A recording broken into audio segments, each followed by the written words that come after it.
നമ്മുടെ ഡിസംബർ മാസത്തെ Kerala P S സിയുടെ എക്സാം കലണ്ടർ ഇപ്പോൾ ഔട്ട് ആയിട്ടുണ്ട്. അതിലിപ്പോൾ നിങ്ങൾക്ക് മെസ്സേജും കാര്യങ്ങളൊക്കെ വന്നിട്ടുണ്ടാകും. അതിൽ എക്സാം ഡേറ്റും കാര്യങ്ങളും നിങ്ങൾ അറിഞ്ഞിട്ടും ഉണ്ടാവും.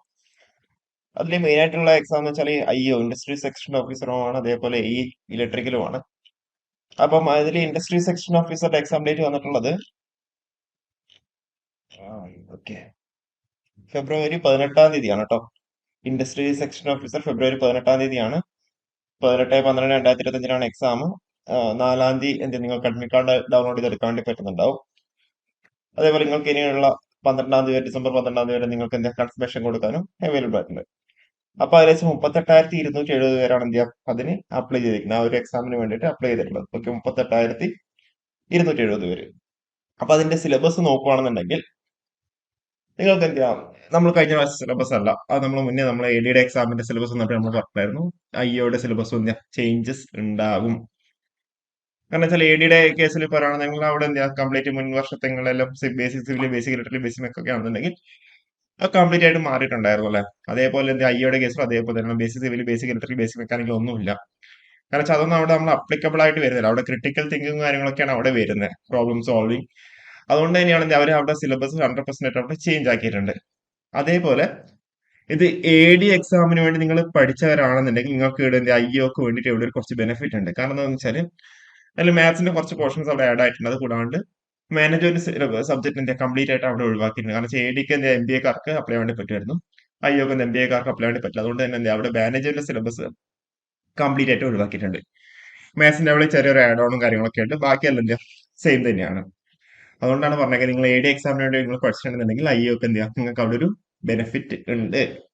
ഓക്കെ, നമുക്ക് ഇനി സിലബസിലേക്ക് വരാം. IO 30 കാറ്റഗറി നമ്പർ 30/2024 100 മാർക്സിന്റെ ക്വസ്റ്റ്യൻ ആണ്. അതിൽ എഞ്ചിനീയറിംഗ് മാത്തമാറ്റിക്സിന് 40 മാർക്കാണുള്ളത്. മൊഡ്യൂൾ 1 ലീനിയർ ആൾജിബ്രയിൽ 8 മാർക്ക്, കാൽക്കുലസിന് 12 മാർക്ക്, ഓർഡിനറി ഡിഫറൻഷ്യൽ ഇക്വേഷന് 4 മാർക്ക്, പ്രോബിലിറ്റി ആൻഡ് സ്റ്റാറ്റിസ്റ്റിക്സിന് 12 mark, module 4 module 5 numerical methods 4 mark. അങ്ങനെ 12, 4, 12, 4, 8 എന്നുള്ള രീതിയിൽ അവിടെ 40 മാർക്കിന് അവിടെ അവർ സെറ്റ് ആക്കി വെച്ചിട്ടുണ്ട്. പിന്നെ എഞ്ചിനീയറിംഗ് ഫിസിക്സിന് അവിടെ 30 മാർക്ക് അവരോട് കൊടുത്തിട്ടുണ്ട്. അപ്ലൈഡ് ഒപ്റ്റിക്സ് ADയുടെ സെയിം സിലബസ് ആണ് വന്നേക്കുന്നത്. നിങ്ങൾ കാണുമ്പോൾ നിങ്ങൾക്ക് അവിടെ മനസ്സിലാവും. സോളിഡ് സ്റ്റേറ്റ് ഫിസിക്സിന് 10 മാർക്ക്, അക്കോസ്റ്റിക്സിന് 10 മാർക്ക്, ടോട്ടൽ 3 മൊഡ്യൂളിൽ 30 മാർക്ക്. ഇനിയോ എഞ്ചിനീയറിംഗ് കെമിസ്ട്രി അവിടെ 30 mark, chemistry of materials 10 marks, അതേപോലെ instrumental methods of analysis 10 mark, അതേപോലെ എൻവയോൺമെന്റ് 10 മാർക്സ്. അപ്പോൾ അവിടെ 30 മാർക്സ് അവിടെ വന്നു. ഓക്കെ, ഇത് കഴിഞ്ഞ വർഷത്തെ സെയിം, ADയുടെ സെയിം സിലബസിനാണ്. അതിൽ ചേഞ്ചസ് വന്നേക്കുന്നത് അവിടെ മാനേജ്മെന്റ് സബ്ജക്ട് കംപ്ലീറ്റ് ആയിട്ട് ഒഴിവാക്കി എന്നുള്ള കാര്യങ്ങൾ മാത്രമാണ്. ഓക്കെ, അതുപോലെ മാത്സിൽ ചെറിയ ആഡ് ഓണും കാര്യങ്ങളൊക്കെ അവിടെ വന്നിട്ടുണ്ട്. ബാക്കിയല്ല സെയിം തന്നെയാണ്. അപ്പോൾ AD പഠിച്ചവരാണെന്നുണ്ടെങ്കിൽ നിങ്ങൾക്ക് ഇവിടെ സ്വാഭാവികമായിട്ട് ഒരു ചെറിയൊരു ബെനിഫിറ്റ് അവിടെ ഉണ്ട് എന്ന് വേണമെങ്കിൽ പറയാം. ഓക്കെ, ഇനി അടുത്തത് അസിസ്റ്റന്റ് എഞ്ചിനീയർ ഇലക്ട്രിക്കൽ ആണ്. 20 തീയതിയാണ് എക്സാം ഡേറ്റ് വന്നേക്കുന്നത്. 6 തീയതി തൊട്ട് നിങ്ങൾക്ക് അവിടെ സിലബസ് അഡ്മിറ്റ് കാർഡ് ഡൗൺലോഡ് ചെയ്തെടുക്കാൻ വേണ്ടി പറ്റുന്നുണ്ടാവും. 9,461 പേരാണ് അതിനുവേണ്ടി അപ്ലൈ ചെയ്തിട്ടുള്ളത്. ഓക്കെ, 9,461 പേര് അതിനുവേണ്ടി അവിടെ അപ്ലൈ ചെയ്തിട്ടുണ്ട്.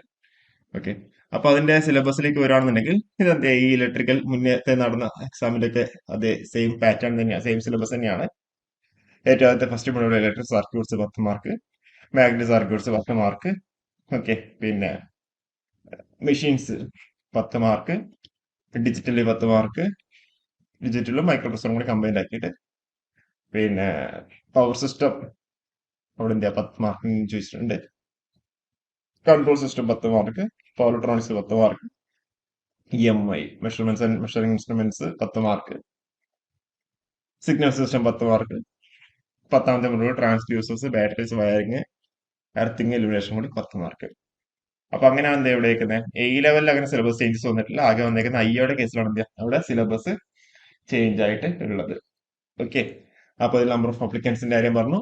38 എന്നുള്ളതൊക്കെ എന്തായാലും സ്വാഭാവികമായിട്ട് നല്ല കുറവുണ്ട്. കാരണം സിലബസും കൂടെ അവിടെ ചേഞ്ച് ആയ സ്ഥിതിക്ക് 38 എന്നുള്ളത് ഒക്കെ 25ഓ 20ലൊക്കെ എത്താൻ സാധ്യതയുണ്ട്. ഓക്കെ, 35 എന്നുള്ളത് 25 ഒരു 20 ആ ഒരു റേഞ്ചിലേക്കൊക്കെ എത്താൻ സാധ്യത അവിടെ കാണുന്നുണ്ട്.